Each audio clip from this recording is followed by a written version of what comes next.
All right, welcome to our Thursday night This meeting is being New York Giants Preservation Society meeting for tonight, which is Thursday, January 19th. Tonight we'll have Rick Swaine addressing the group.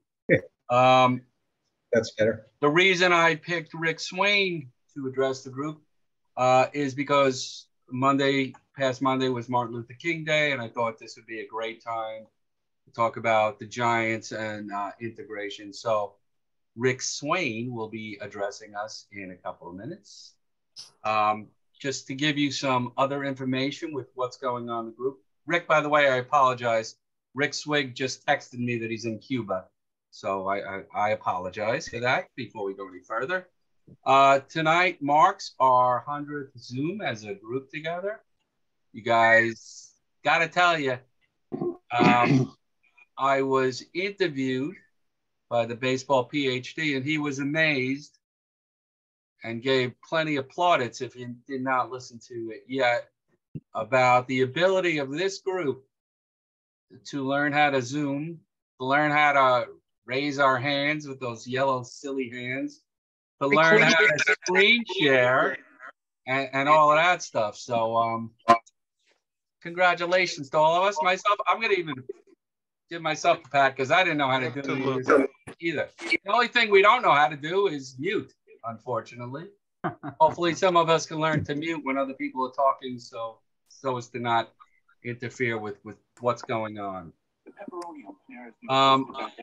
Renee had asked me to do like a milestones of the group. I sent that out, you know, the beginnings of how our group started, and I hope that satisfied you, Renee. It was, you know, I had to dig back and go on Facebook and our website and stuff, but it was a lot of fun doing it, and hopefully,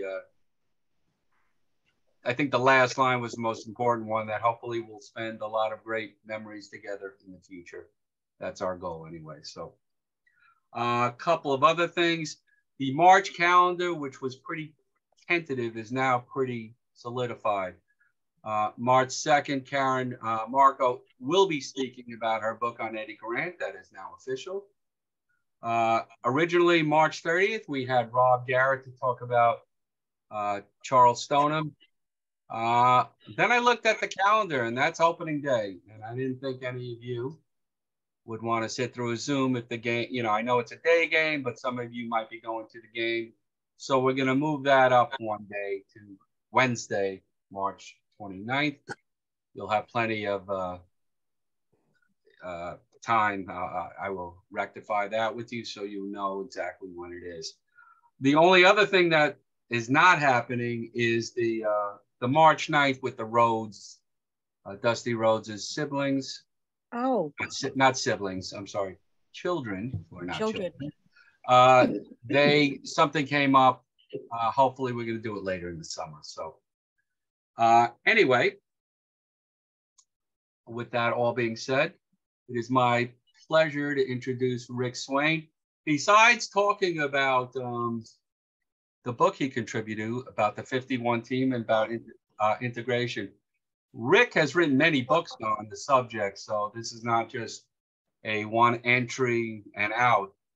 I sent you guys a link with his books, and he is really one of the authorities on integration. So it is my privilege to turn over the microphone to Rick Swaine. Rick, welcome aboard. Thanks, Gary.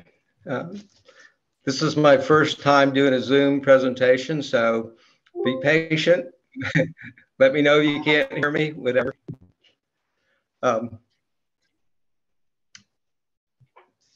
Did you want to put that? You want the screen up, Rick? Sure. Let me get it for you. Yeah. Hold on. All right, now screen share. Share. Hold on. Let me get to this. Swaine shortcut.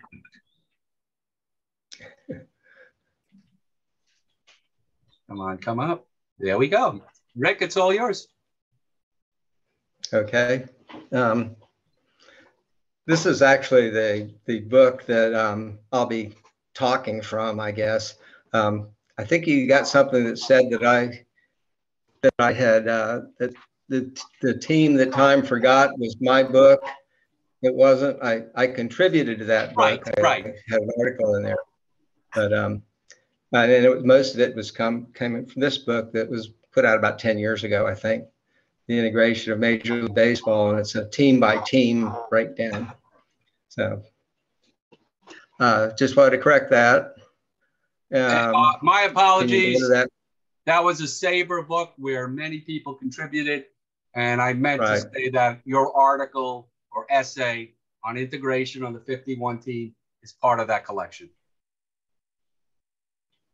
All right.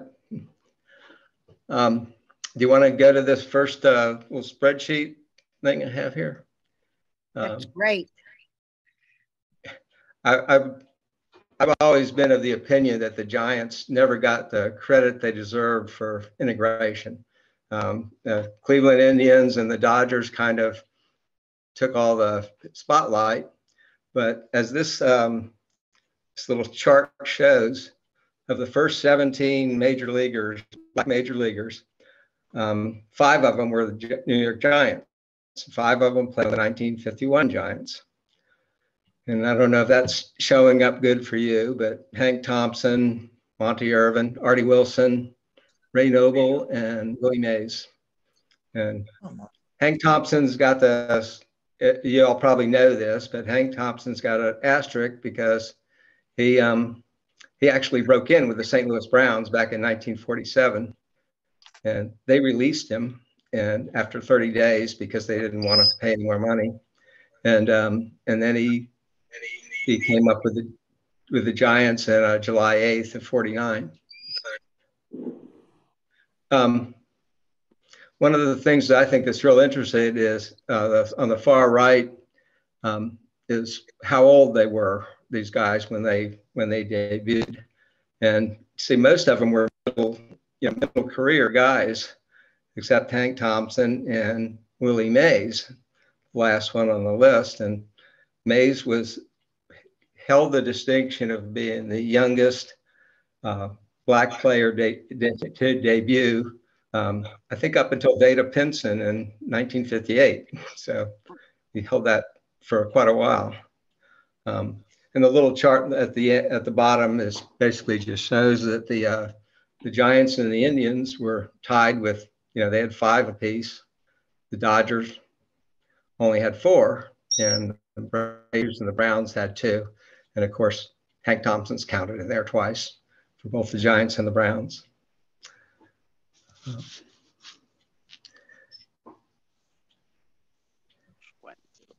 Okay, I guess the first question is who gets the credit for the Giants' success in this? And the picture up here on the top picture there, that's Branch Rickey on the right, and I'm not sure who that guy on the left is. Does anybody know?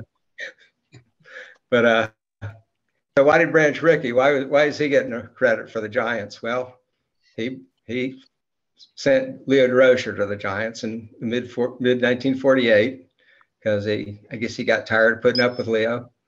But the Giants wanted to get rid of Mel Ott, who was at that time, and they called supposedly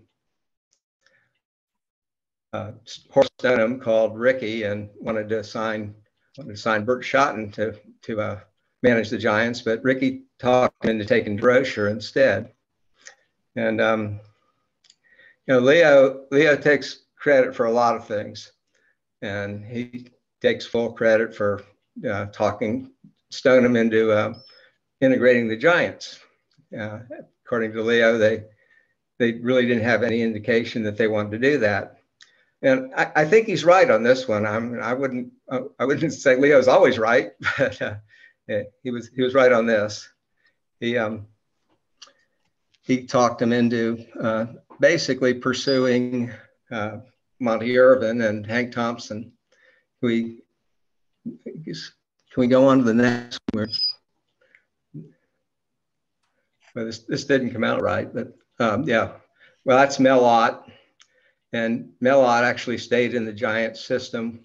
He stayed in the front office, and then they sent him over to manage the Oakland Oaks in the Pacific Coast League, which they really didn't have a relationship with formally, but they hired him. But they had an informal relationship where they fed players to Oakland. Can we go down? I wanted to show you this a contribution. I don't know, and many people know this, but Irvin actually originally signed with the Dodgers. And the story is that one story is that Ricky didn't really want to pay for him. The other one is that he knew the Giant when he found out the Giants were after him. He stepped aside and let the Giants work out an arrangement with the Newark Eagles to purchase him. At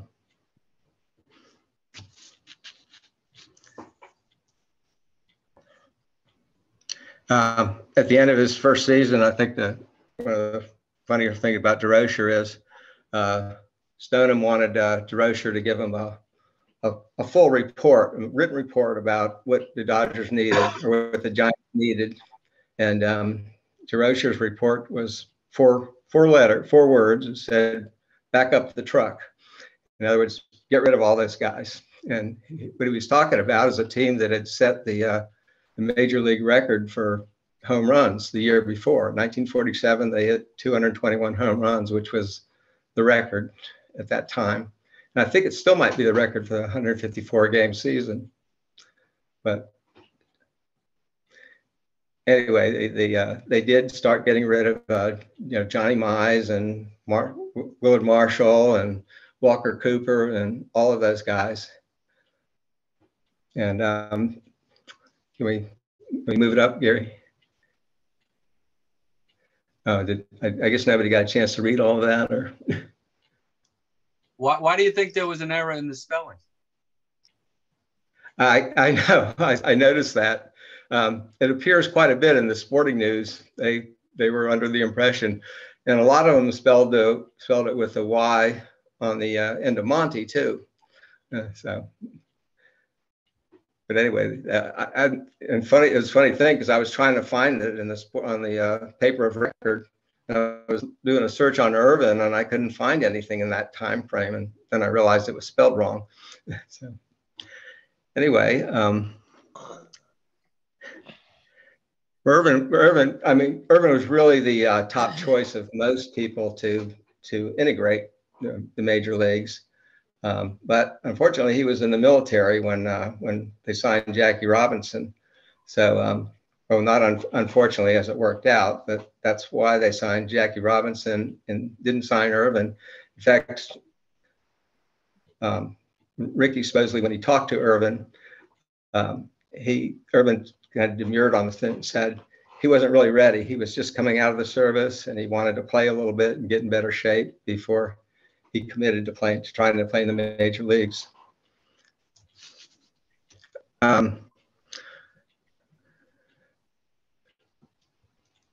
Okay, let's go to the next guy. Irvin is usually credited for being the first Giant, first black player to play for the Giants. But actually, this guy, John Ford Smith, was the first player signed by the Giants. He was first to wear a Giant uniform. He was signed about 2 months ahead of Irvin and Hank Thompson.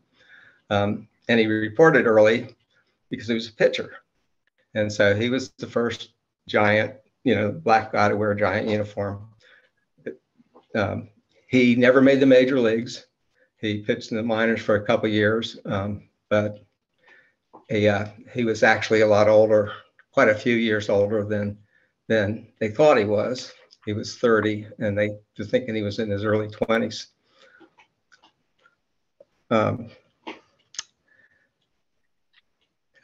Hank Thompson is the next guy we'll talk about, and this is an interesting guy. I don't know how much y'all know about Hank Thompson, but I've always thought that I always like to do trivia, and I always thought that there were three players you could do trivia contests on, just these three, and Babe Ruth, Nolan Ryan, and Willie Mays. Well, you could almost do a whole black player trivia on Hank Thompson, because he was the first of a lot of things. He was the third black to play in the major leagues, the second to play in the American League, just after Dodie. First to have a black teammate, which was Willard Brown, who he was signed along with. First to play against a black opponent. He and Dobie played against each other. He was the first black second baseman, because Robinson spent his whole first year at first base. First to be released by the Browns. He's first to play for two different teams, and he was actually the first player for both the Browns and the Giants, because he actually debuted ahead of Monty Irvin. And he was first to hit against a black pitcher, because his first at bat was off Don Newcomb. And so he also lived kind of fast. Before he was signed with the Browns, he'd been in reform school, prison, military service. He admitted that he was an alcoholic, and he played 4 years in the Negro Leagues, but he was still only 21 years old. At least he claimed to be 21 years old.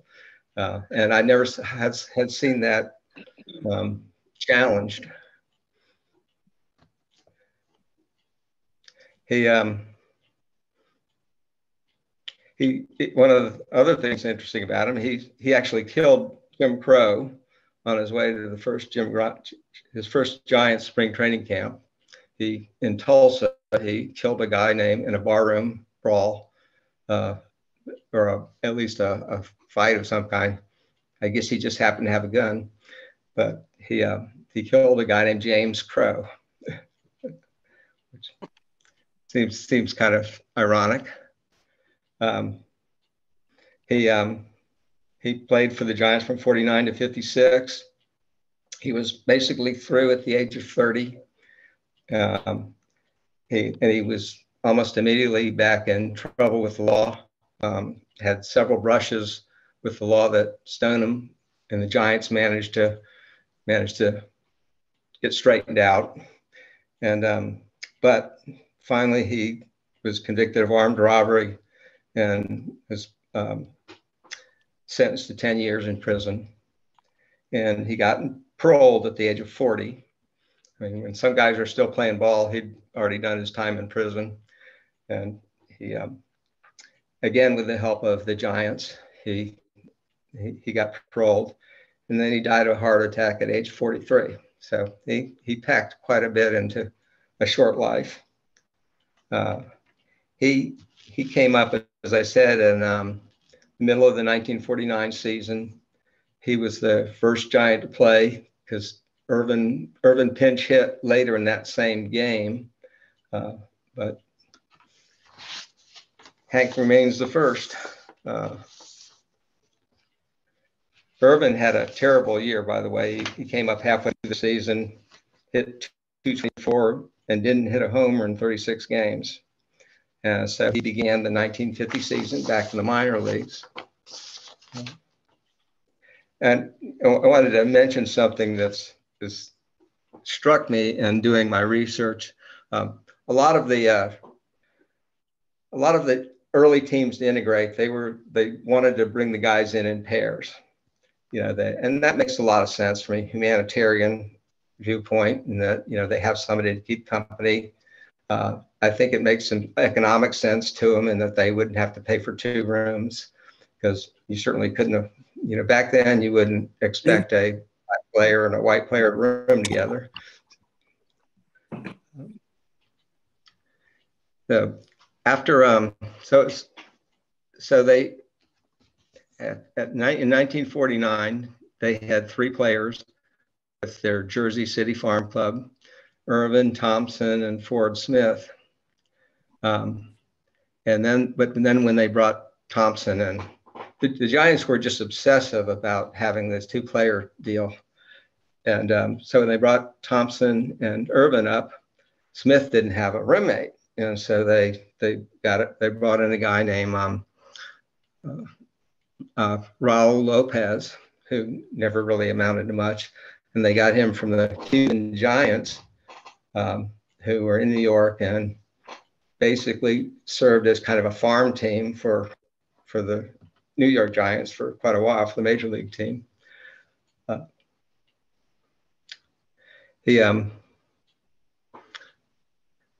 When the next year, when Thompson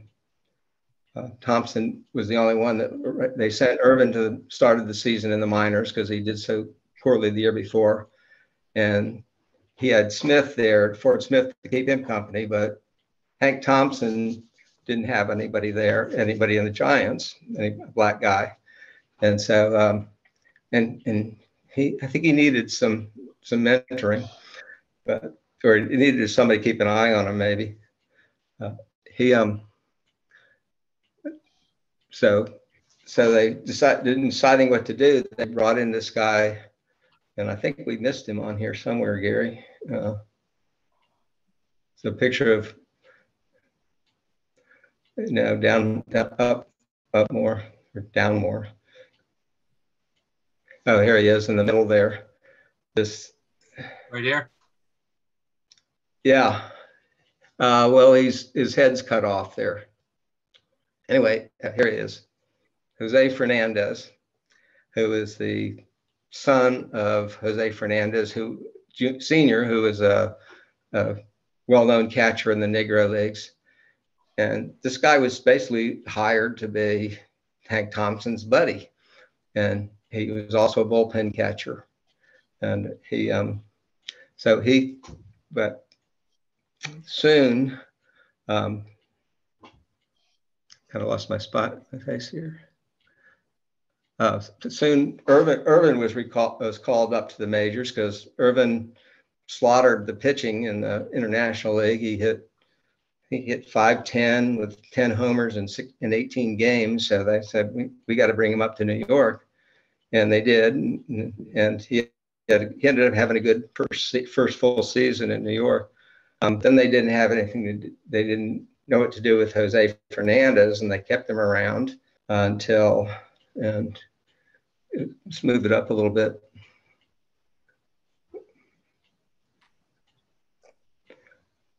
All right, I guess I missed a step in here. Let's get this. Somewhere along the line, they brought Ray Noble up from the Cubans, the New York Cubans, to room with. I guess he was the room with Smith when the other two guys moved up. So Fernandez hung around until they signed Willie Mays, and we'll talk about that a little later. But Mays was assigned to the Trenton Farm Club in the Class B League. He's the only black player in the league at 19 years old. So that got to be a little tough.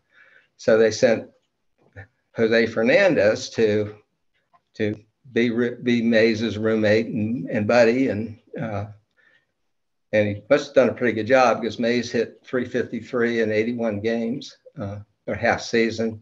And Fernandez even pitched a bit. He won 4 or 5 games without a loss, had a good earned run average, but that was the last they ever played in organized ball. So,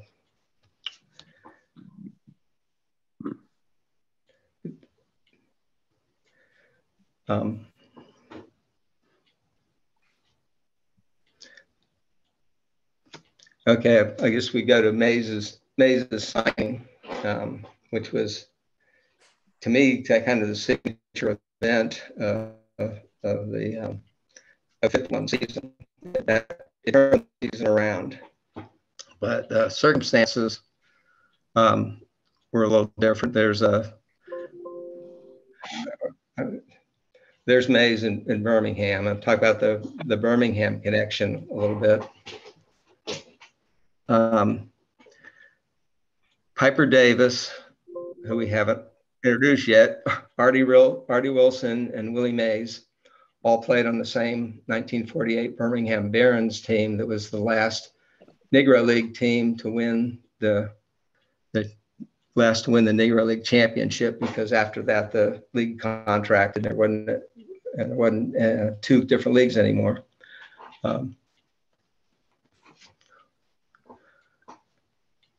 So all three of these guys who played together, and they were, in fact, Piper Davis.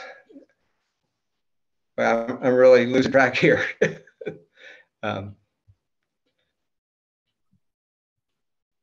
Go down. I think we need to go up some more.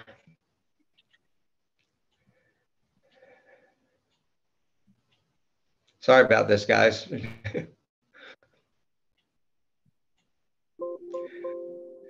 Let's just go start down with the Rick Wood sign. Okay. This sign actually hangs in my man cave, I guess. I got it in found it in a junk shop, basically. And didn't even know anything about it. I bought it because Rick Wood. I thought that was great. Found out that this is, in fact, I've got it committed to the little Negro League Hall of Fame they have there in Birmingham. But anyway, I just want to show that off, to tell you the truth. But these three guys played together in Birmingham. Piper Davis, who was the manager of the team, actually played with Cat Mays, who was Willie's father, and he had kind of been Willie's mentor as a young player, playing with. He was still in high school playing with the Birmingham Black Barons. Now, by the way, Birmingham was the Rickwood Field was the home field of both the Birmingham Black Barons and the Birmingham Barons AA team in the Southern Association. Then they were a Red Sox fan, a Red Sox farm club. So everybody assumed that Willie Mays was going to sign. Willie Mays was well known. He didn't sneak up on anybody. He was a well-known prospect. And yeah, okay, let's go with that. So everybody assumed Willie Mays was going to sign with the Boston Red Sox. And before the 1950 season, when Willie was going to graduate in 1950, graduate high school where he could be signed, the Red Sox signed Piper Davis to a contract and sent him to Scranton in the Class A Eastern League. Well, it seemed like a smart move if you wanted to sign Willie Mays. But what wasn't so smart is the Red Sox then turned around and released Davis, despite the fact that he was leading the team in hitting and homers and RBIs and everything else, because they had a second payment due on his conditional purchase, and they didn't want to pay the money. Well, this was 5 days before Willie Mays was going to graduate. And in fact, 3 days after they released Davis, Joe Cronin goes to Birmingham, which is the first time he'd ever been there as a representative of the Red Sox. And he was there to sign Davis when he graduated. Well, that didn't work out because, I mean, it's kind of not real smart to release the guy's mentor and longtime friend, a couple of days before you want to sign him.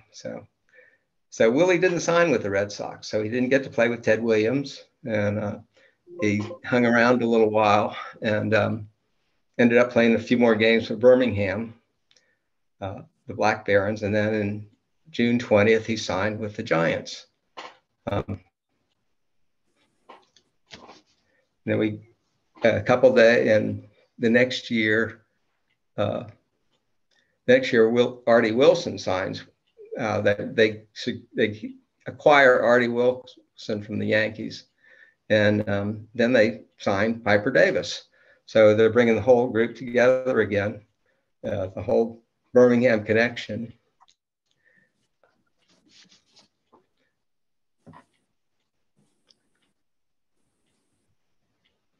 And so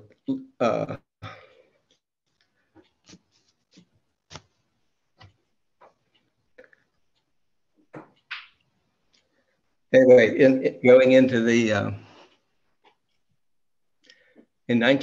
starting the 1951 season, the Giants had four black players on their roster.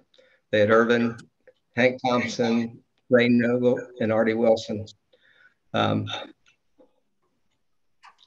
This is tied to the Dodgers for the most black players in the league, and at that point in time, they basically had a quota of four black players, and there was a reason for this. It wasn't a good reason, but there was a reason. If you had five black players, there was a chance they would all be on the field at the same time, and therefore you would have a majority of black players, and that just couldn't be done at that time. So basically, Willie Mays was still in the minor leagues. DeRocher was trying to get him to stone him to call him to bring him back up, but they already had four. And as I said, the Giants got off to a bad start that season. They were, and finally, Artie Wilson himself, who wasn't playing much for the Giants, he goes to DeRocher and says, send me down. I want to play regularly. You can bring Mays up.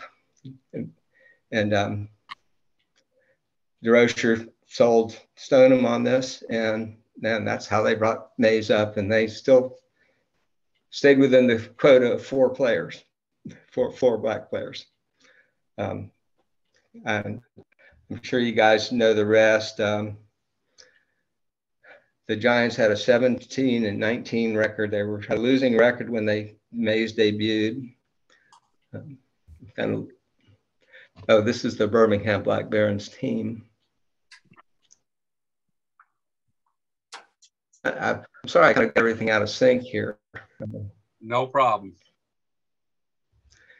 But their record after Mays joined them was, go with winning percentage. Their winning percentage when Mays first came up was 0.472, 47%.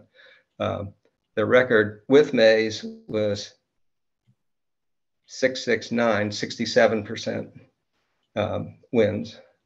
But the miracle of Coogan's Bluff didn't really start until August 12th, when they got to their lowest point in the season. They were 13 games behind the Dodgers, and their record after that, they won 39 against 8 losses, and as we all know, tied the Dodgers at the end of the season. And of course, it was all settled by Bobby Thompson's home run. One of the things that still puzzles me is why Don Mueller got thrown out, or broke his leg sliding into third base. So it must have been before Thompson hit the homer. So it must have been a close play, but why was he taking third in a situation where there are 3 runs down? But anybody got any ideas on that? Anyway, so the Giants won on Thompson's home run by 5-4. They had one other. The World Series was kind of a non-event at that point, but they did set one record. Because Mueller had hurt himself sliding into third, the Giants started the first all-black outfield in baseball history, organized baseball history, and with Irvin in left, Mays in center, and Hank Thompson in right field. First time he played it all year, and he had kind of a rough series, but they all did. It wasn't a good series for those. Did we have anything else on there? Yeah, this is just this stuff. Anyway, I guess that's. I did have one thing I wanted to share with you guys. This is, I think, the greatest Willie Mays stat. It's a kind of a trivia stat, but for 34 years, Willie Mays was both the youngest and the oldest guy to hit 50 home runs. Now, think about that. He hit in 1955, he hit 50, I think 51 homers. And that was the youngest at that point in time. And that record for the youngest wasn't broken till 2007. And then in 65, he hit 52 again, 52 homers. And that record was broken in 99 by Mark McGuire.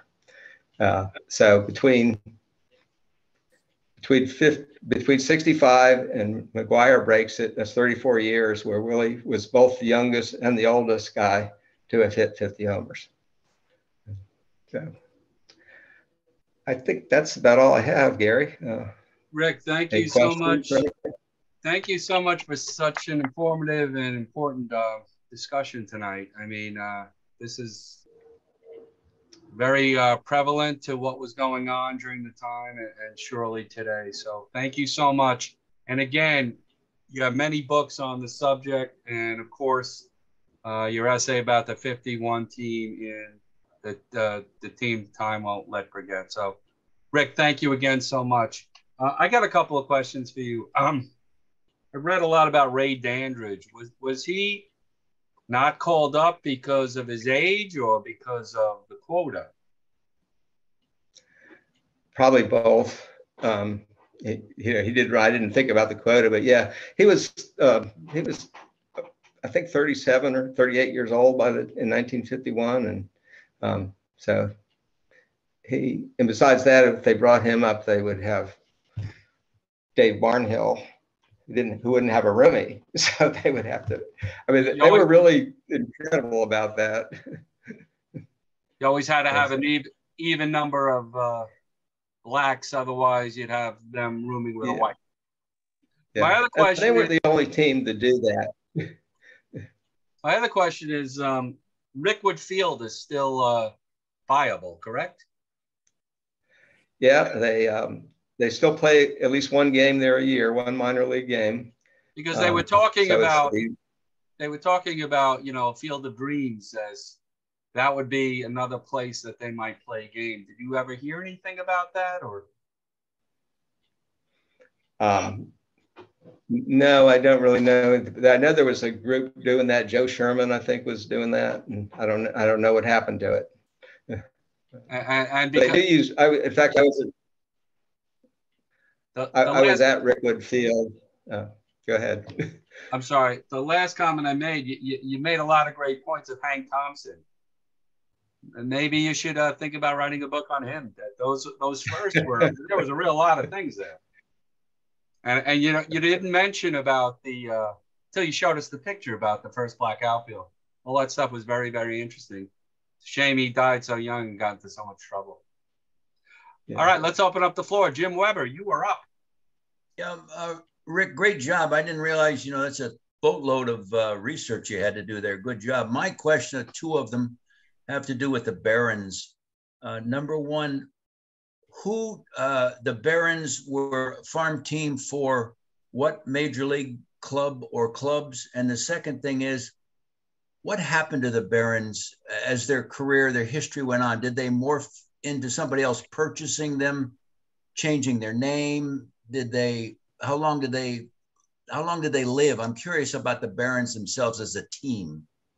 You're talking about the White Barons or the Black Barons? Black Barons. Black Barons.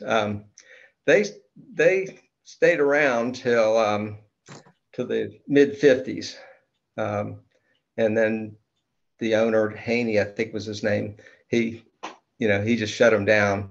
But at that time, they were one of the last Negro League teams to close their doors. They kind of, the league was faltering. There was no interest in it. So they did have a few players that they still, Bill Greason, who is still alive, as a matter of fact. He pitched a couple innings for the Cardinals, one of the first players to play for the Cardinals. Rickwood Field is a great place to go to. I went there last year for a Sabre. There was a Sabre meeting there, or Sabre meeting in Birmingham. And that's the first time I'd ever been. And it was fascinating. They have kept it. It was one of the first metal constructed or steel constructed stadiums. And, so that's why it's still there, when all the wood ones have burned down. And it was some of the same, they showed you the dugouts and everything else was the same, the locker rooms, and we actually got to go out there. They had a bunch of gloves and balls. We got to go out there and play catch on the field. And so it was a neat experience. Who else did the Barons work for, as far as they were a farm system for who? You mentioned the Red Sox. Was it any other club or clubs? No, the white Birmingham Barons were a farm club for the Red Sox. Okay. For the Boston Red Sox. And at the same time, of course, the Negro Leagues were a separate individual, but they shared Rickwood Field with the white Barons, who were just called the Barons. So, did that answer your question? I think they did. Thank you so much. Actually, they did. The problem with Birmingham was they were in the Southern Association, which never did integrate. They were a Class AA league. They never integrated. They went out of business in 1961. But long before that, the major league teams were sending players to Birmingham anymore because they didn't want to play in a non-integrated league. Thank you. Great job. Thanks, Jim. Harvey, before I have you ask the question, I know you've watched the Mays documentary countless times. Was Bill Greason the pastor in there? You're muted. I believe so, Gary. Okay. Yeah, he was a pastor. Yeah. Okay. Harvey has watched the Mays documentary countless times. Loves it. Harvey, you're up. Rick, this was a wonderful presentation, and it raises issues and memories, at least in me, and I'm sure in other people on our group. I wonder if you did any research. You talk about the white Barons. They were known as the Barons. The only color that was placed on either of the teams was the black Barons. When the police chief of Birmingham was the notorious Bull Connor. And what happened, I'm wondering if you could fill us in. My recollection is that when the Giants swept Cleveland in 1954, and Willie went back to Birmingham to celebrate, there was going to be a baseball game, an exhibition game, an integrated baseball game, and Bull Connor wouldn't let it occur. He broke it up. He wasn't going to let black players play on the same field with white players, even though the major leagues by that point was integrated. Do you have any research on that? Well, Connor's name comes up all the time for that. And Birmingham is basically the most racist city in the racist South. So, and Birmingham, I know early on had an ordinance that blacks and whites could not socialize, they couldn't dance, they couldn't eat in the same restaurants, all of that. So I did hear about that, and that was in the 54 though, I think. Was after that the 54 after the World Giants. Series? Maybe, yeah, okay. I was thinking you'd said 51, but you're right. They were supposed to play there, and Connor and the whole group from Birmingham just wouldn't allow it, and they canceled it. And that was kind of the beginning of the end for a lot of minor league baseball in the South, because they kind of set the tone, and I kind of fault Major League Baseball or organized baseball, because they kind of let the tail wag the dog, and oh well, Birmingham, they can't play in Birmingham, so the whole league won't. Whereas it seemed like the thing to do to say, well, see you guys later, and bring another team in that's more with the times. The Southern Association had it made. They didn't get any interference from major leagues. They were far enough away. They weren't impacted by major league attendance, but they were just so set in their ways about not trying to use the right words. Set in their ways about not bringing black players in, not allowing black players in. They did allow one black player in their history. Yeah. In 1954, it was actually it was in 1954. It was a guy named Nat Peoples, Peeples, Peoples, and he got like 2 at bats with Atlanta, and then Atlanta was well, actually, what happened is right at that point in time, the Supreme Court came out with a ruling on the Brown versus Topeka Board of Education, when they did away with separate but equal provisions, and they declared that unconstitutional. And right after that, the rest of the Southern Association basically put pressure on Atlanta to get rid of this guy. So, and he never did make the major leagues. He was a good minor league player for many years. Thank you, Harvey. Thank you. Mr. Taylor, you're up. Terrific job. Thanks. You were talking, Rick, about Monty Irvin and the Dodgers and the Giants early. Horace Stoneham, I've read, was very open the day that Jackie Robinson signed with Montreal, and all the other owners were giving no comments.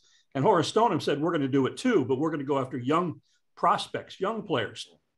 And you mentioned how the Dodgers were looking at Irvin, and then the Giants did. What I was curious about is, Branch Rickey said that the Negro Leagues did not put their players under contracts, and that's how he was able to jump in and get so many players right away.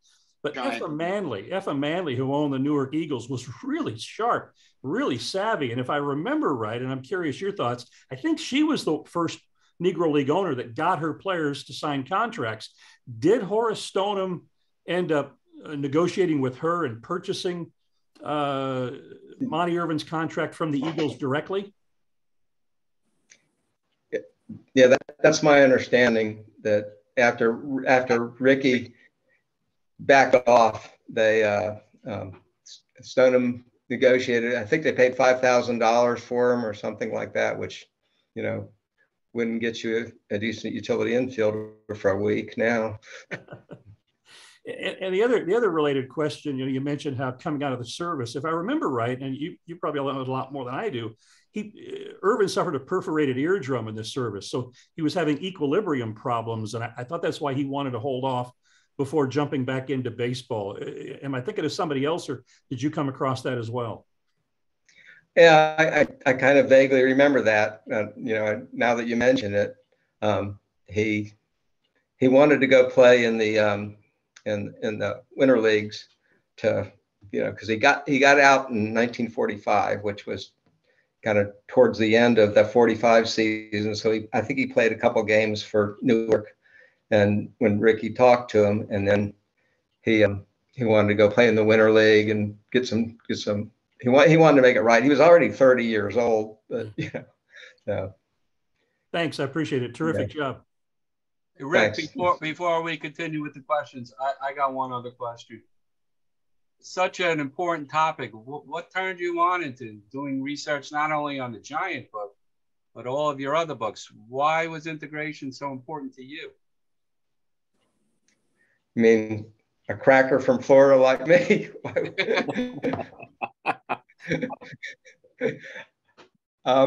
Yeah, this is kind of a weird thing, but when I was a young kid, when I was 1959, when I was about 9 years old, I was really into baseball cards, and I just noticed that the black players, I was curious, and maybe curious, but they all had just these mostly headshots without a cap on or anything like that.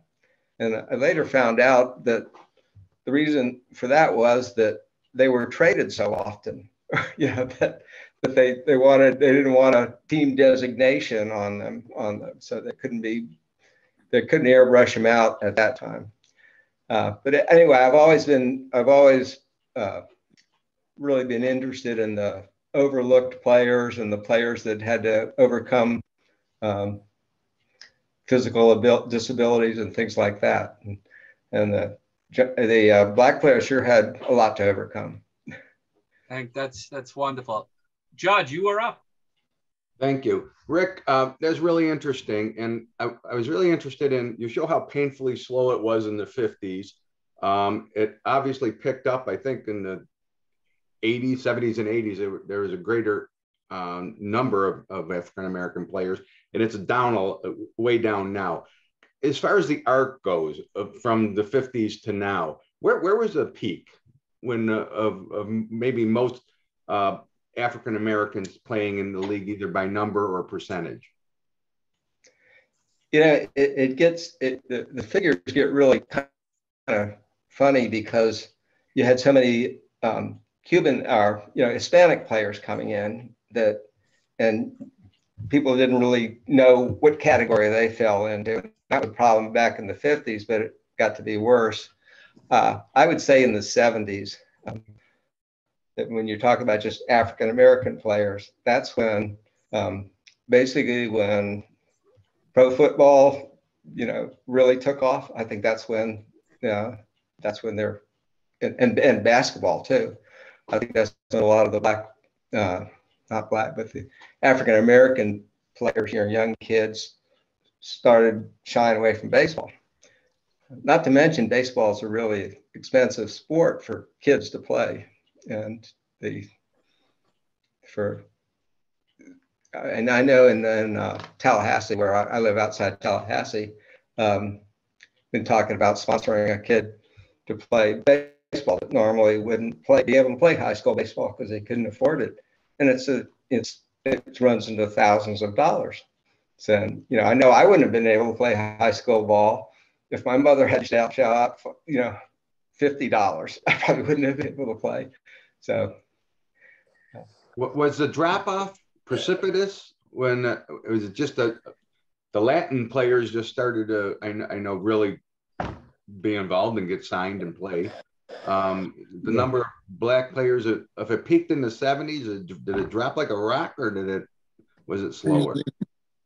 No, I think as far as I could tell, it's just kind of petered out. There's more now, and the black players, especially the Hispanic players, especially the Cubans, they're still on the rise. I watched, I was watching the Astros, and everybody was making a big deal about there's no black players on the Astros this year, and it went out there. It seemed like they were bringing in a new Cuban pitcher every time that was, dark skinned. So interesting. I'd have a good answer for that. Yeah. Thank you. Thank you, Judge. Dave Lippman, you're up. Unmute, Dave. Thank you very much. That was an amazing lecture. I learned a great deal about it, about the subject. And you obviously answered the question I was originally going to ask about, did the Black Barons ever play the White Barons? I forgot about Bull Connor, who was, he was a very interesting character. in a very upsetting kind of way. Did you know in the course of your research that he was the broadcaster for the Birmingham White Barons, as well as the director of public safety for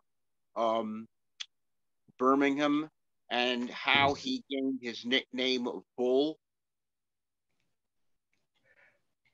Did it have something to do with using the bullhorn? No, none of the above. He, as in his political position, he had an ordinance passed that banned the use of Birmingham's hotels for interracial adult recreation. And one of the shortly after he had that passed, one of his political opponents tipped off Birmingham's largest newspaper to say that there was an important person was using the Birmingham's biggest hotel to violate this law. So a bunch of cops and a reporter and photographer descended on the hotel and went to the hotel room they'd been tipped off to find Connor himself with his black mistress, Deshabillé, and the reporter snapped some pictures, and the cops didn't quite know what to do. And Connor treated them to some choice obscenities and made the whole issue go away, except for one thing. Everybody was very impressed by how well hung Connor was, and that's how he got his nickname. Also, the major reason that he came down so hard on Dr. King's marchers was less to do with his racism than to do with an election that was about to happen, in which the city's voters were being asked whether to change from a commission form of government to a mayor-council form of government. And he knew if they got rid of the commission form of government, the newly elected council would promptly fire him. So he deployed the cops and firefighters for this dishonorable moment to prove to the white voters that if they didn't keep him in power, Birmingham would fall to the unleashed furies of the Congo, as he put it. Instead, he disgusted everybody in the city and the nation. And in the election, they elected a mayor-council form of government, and they bought Connor off by putting him on the Alabama State Board of Public Utilities, I guess as a reward for his missed service. And he spent the last few years of his life voting to raise the power rates of residents of Alabama. So I thought you'd find that pretty interesting, the wages of sin and all that. But I just wanted that was the main thing I wanted to share with you, and my extreme, I was extremely impressed by the work you did. Obviously, the Black Barons never faced off against the White Barons, which is exactly the same thing that happened in Newark, where I live, where the Eagles, the Negro League team, shared Rupert Stadium with the White Bears, and both teams were champions in 1946. And in the 30 years they used the stadium, they never played a game against each other. It just boggles the mind. Thank you, Dave. Yeah, that's all I that got. Certainly sounds like. Ed Freer, you're up. Yes, thank you. Very informative, Rick. I can see you did a lot of research. One thing you mentioned that, kind of differs from what I've always thought. You mentioned that the Red Sox almost signed Willie Mays. In my limited knowledge, I thought the Red Sox, especially Tom Yawkey's reputation, was kind of anti-integration. Was he given a bad rap on that? And then I have one other question. No, I think Yawkey's I think his reputation is right. They didn't sign Willie Davis. I mean Willie Mays. They let Piper Davis go, and then they didn't bring any more black players into their system at all until the mid '50s. They brought in Earl Wilson as a catcher in the mid '50s, I think, and then they had to buy Pumpsy Green to bring him in, and so the Red Sox didn't even field a black player. I was so surprised to hear that they were even interested in Willie Mays. I didn't think they'd had an interest. Yeah, me too. I mean, it doesn't seem right, but you know, I think a perfect example is the Red Sox manager in the late '50s was a guy named Mike Higgins, Pinky Higgins, and he actually went on record as saying, you know, he wouldn't have any niggers on his team, and you know, and so they basically had to fire him in order to bring up Pumpsy Green. That was always my understanding. So thank you. I didn't want to get sidetracked there. Now, one other question, you talked about the itinerant Negro players. One name on that original list I noticed was Harry Suitcase Simpson, they called him. Yeah. Do you have anything to say about him? He was a big disappointment. He was they were calling him the tan Ted Williams when he was in the Negro leagues, because he was, you know, he had a real sweet swing and everything, but he just never panned out. He didn't really get a good shot with the Indians, and then he had a couple good seasons after they traded him to Kansas City. He even made the All-Star team one year, but he had a decent career. But he never. They thought he was going to be the best, you know, one of the best. I thought it was always a great nickname as I was following my baseball cards. Thank you. You know how he got that? Well, because of trading, I figured. How did he get the name? I had heard two versions. One was because he was traded so often, but he really wasn't traded that often. But the other was that his feet were so big. They called him a suitcase. His feet were as big as suitcase. Thank you, Ed. Mars, you're up. Unmute. Mars, you have to unmute.